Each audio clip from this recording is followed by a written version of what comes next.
On this day in history, we're still in Boston, but for a much more violent reason. What started as an argument between colonists and a British soldier turned into violence that would start the American Revolution. On March 5th, 1770, 5 colonists lost their lives in the Boston Massacre.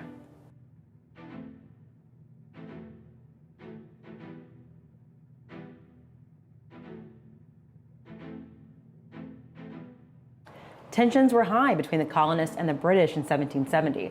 The colonists were pissed off because of excessive taxation, including one tax that taxed them for every piece of printed paper they used. Yeah, I'd be pissed too.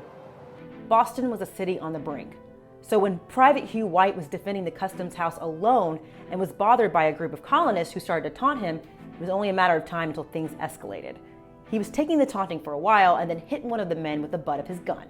The man screamed out, which then alerted the people of Boston, who rang church bells alerting people to flood the streets, and then a mob started to form. With the crowd growing bigger, the British sent in reinforcements by way of Captain Thomas Peterson and 8 of his men. The crowd was taunting, throwing things, coal, ice, sticks, when suddenly a gun fired. Captain Peterson said he never gave orders to fire, but once that first shot went off, the rest of the soldiers started firing on the colonists. When the gunpowder faded, 5 men had lost their lives.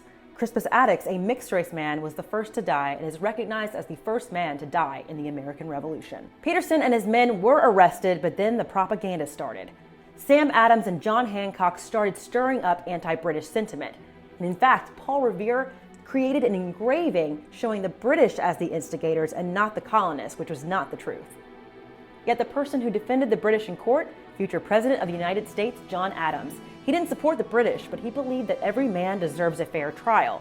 Peterson and most of his men were found not guilty. 2 were found guilty of manslaughter and had their thumbs branded. The bloody incident on a cold night in March was the catalyst to the American Revolution and the government we have today. Groups still protest today to make their voices heard, yet some call them disruptors and criminals. Maybe in 249 years, we'll call them patriots as well.